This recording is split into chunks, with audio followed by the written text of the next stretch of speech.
Okay, so in this episode we're going to be talking about Directional Influence, or DI for short. So what is DI? So DI is your ability to change the direction that your character will be sent in after you've gotten hit from a move.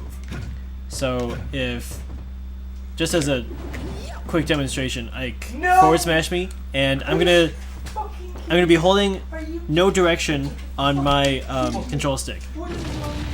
Okay, get the Gandalf out of here. Yeah. It's okay, we'll get you to 50, or like around 50% for it, so you can actually see it. Okay, Yeah, alright. so he's at 50%, stand in this circle so we can get a direct thing, and I'll stand here the whole time. Okay, so this is 50%, you'll see we're gonna get him to the same percent next time. I'll just fully charge the F smash. Do you see the angle he went at? Okay, now just... Close enough. Alright. Okay, so now hold up.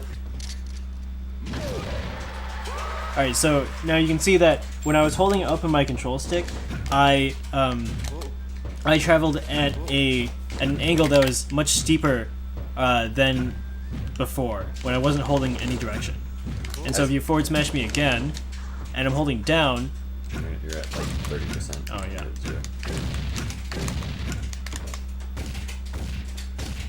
Alright. Okay, so he's gonna be holding down the whole time. And so there you can really see the difference. I traveled like way low across the ground instead of up at near 45 like before.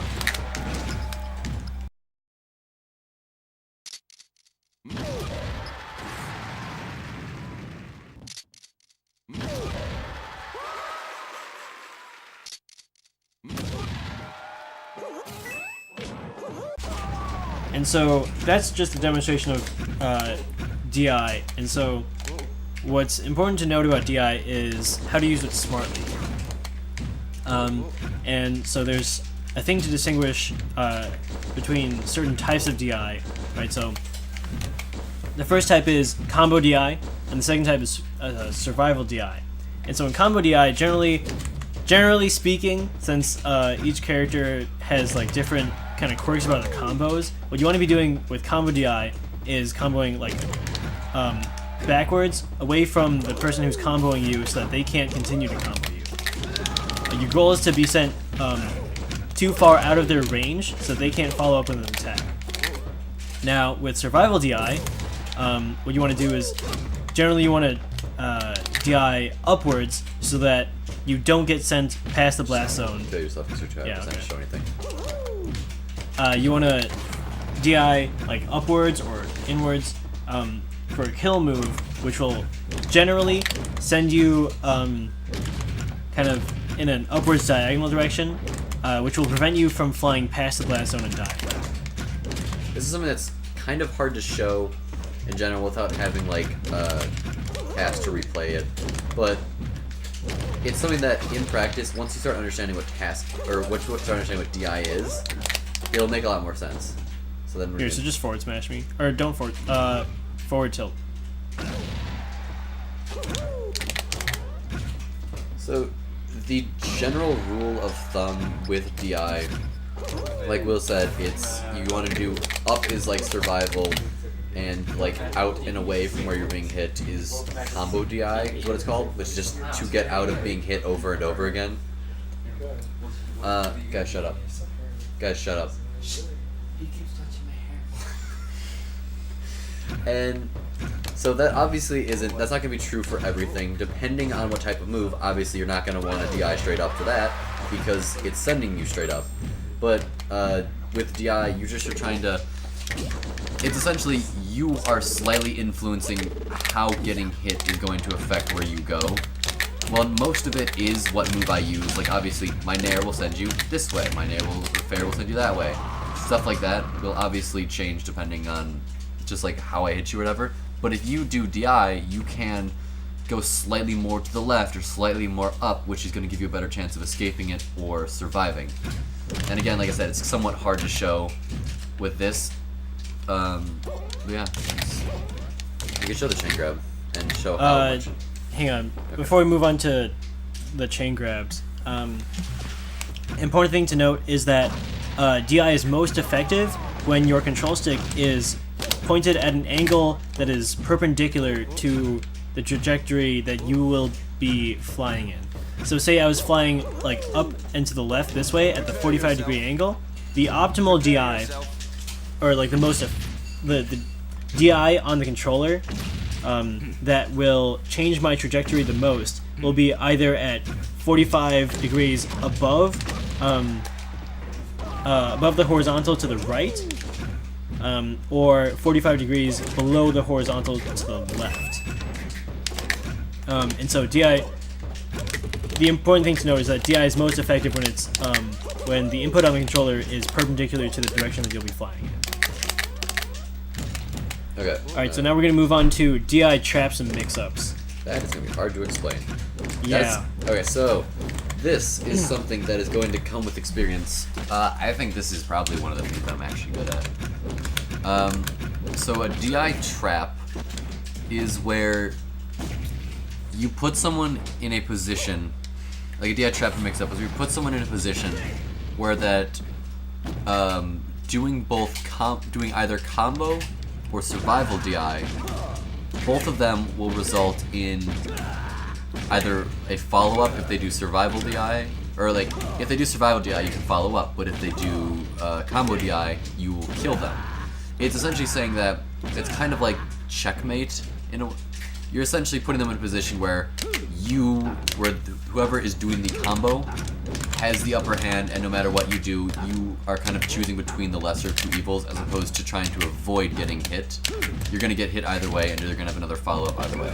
It's something that's very hard to show here without having just gameplay and finding DI trap or mix-ups. So it's something that maybe we'll put in a video so we can show what it actually is. It's just something that's difficult to show. But the most common types there are throws of certain characters. Like for instance, Ike. I don't know if I can really do this on Ganondorf, but Ike. So Ike has F throw, which I can bet you have %, whatever. But like, Here. yeah, Ike has something where like with my forward throw, so it's forward throw, forward throw. Forward throw, forward throw, forward throw. You can do this move a lot and keep catching them. Why am I bad at this right It's now? probably better with against Mario. Yeah. So I can do that, although I threw him off the stage. So for when you see that, they would think, oh, I want to DI away so that the throw will stop hitting me, or they'll be able to stop grabbing me. But then, if someone does that, I can down throw. And then if I read that, then they're going to have to DI differently for the down throw than if they did for the F throw. And essentially all it is just you trick your opponents into thinking that you're trying to do something that you're not doing, throwing off what they're doing. It's mind games. You're outplaying your opponent. It's the ability to call out what DI your opponent is going to use to try to escape any potential follow-ups with another follow-up. There is no DI for that move, in case you're wondering. That is Ike. And so another feature about DI, or perhaps lack thereof, is chain grabs, right? So on fast followers especially, they're especially vulnerable to being chain grabbed with like no DI or at low percents where DI is less effective, especially with up throw. And then so this is no DI at all. I'm not pushing my controller, so I'm gonna DI to like the left. See, and like, although sometimes you'll expect people to DI behind him, you can chain grab him. It's a little bit, you can keep grabbing him. It's just kind of hard to see it. In like DI over there, and then it's kind of hard to show in Pokemon Stadium because there are platforms. But things like that. When you're in the air, you want to DI away, and for different characters, you want to do different DI to throw them off. And all it is just learning about what DI you do for what. And a lot of it's just gonna take time to remember what each of the things are. Because like this, you can't DI a certain way, or else that happens. Die. It's just figuring everything out as time goes on, which is going to take time. I'm gonna say that a lot because this game is almost all just you putting in the hours to try and get good at it. Right. There's a lot of grind time. Alright, so the next thing to touch on is shield DI and shield angling. So here, go to Fox and just laser my shield. Hang on. Yeah, okay. So just laser my shield.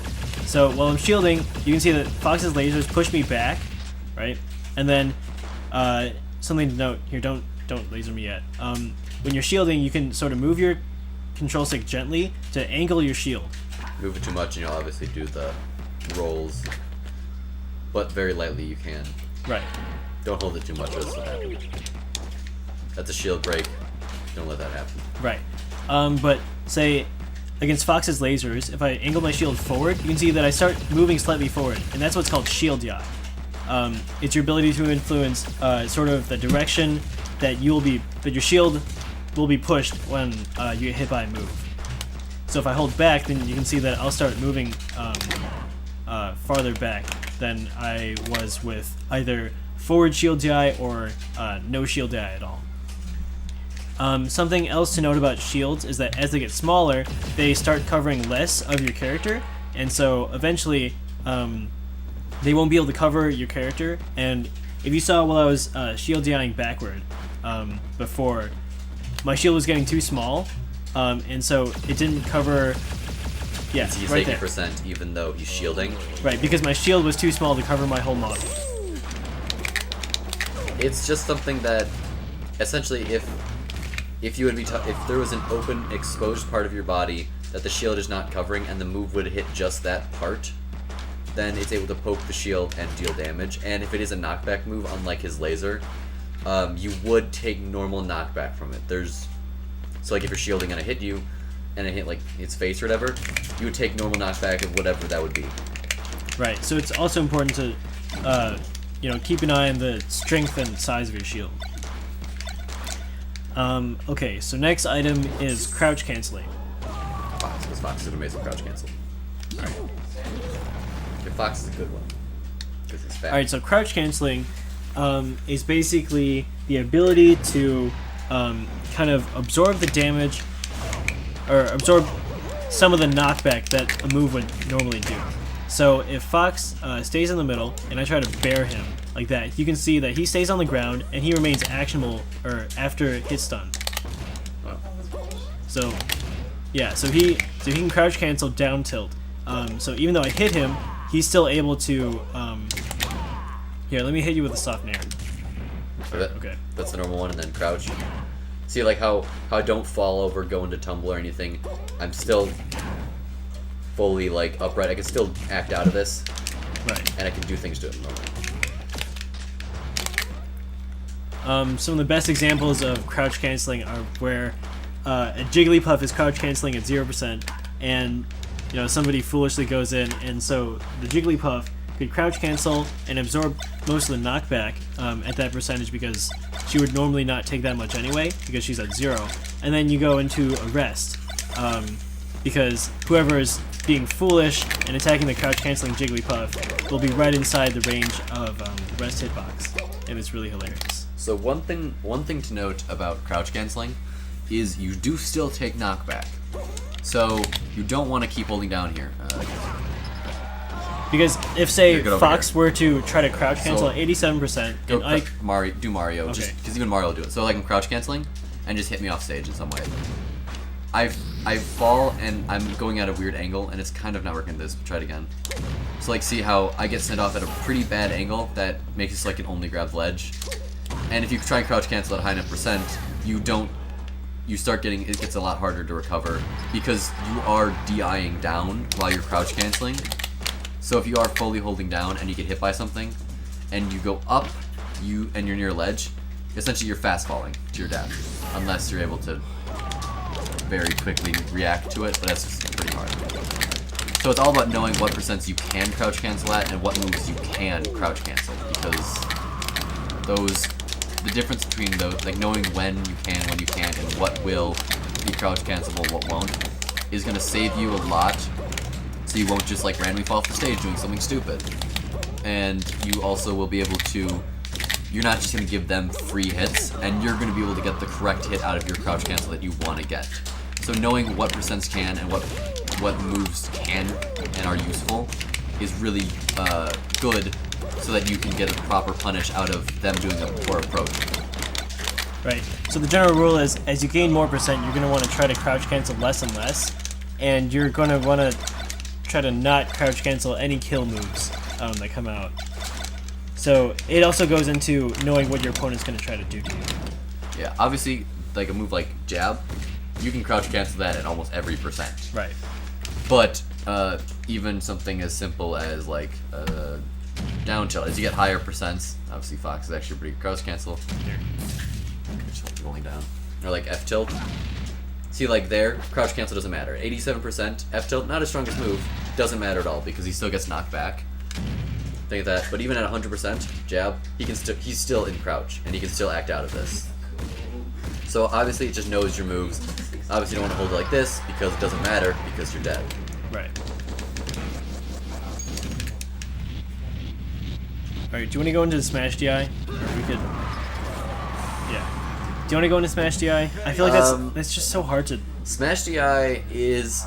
I will explain Smash DI, but I don't think we're going to show it because it's incredibly difficult. We could, but we're both bad at it.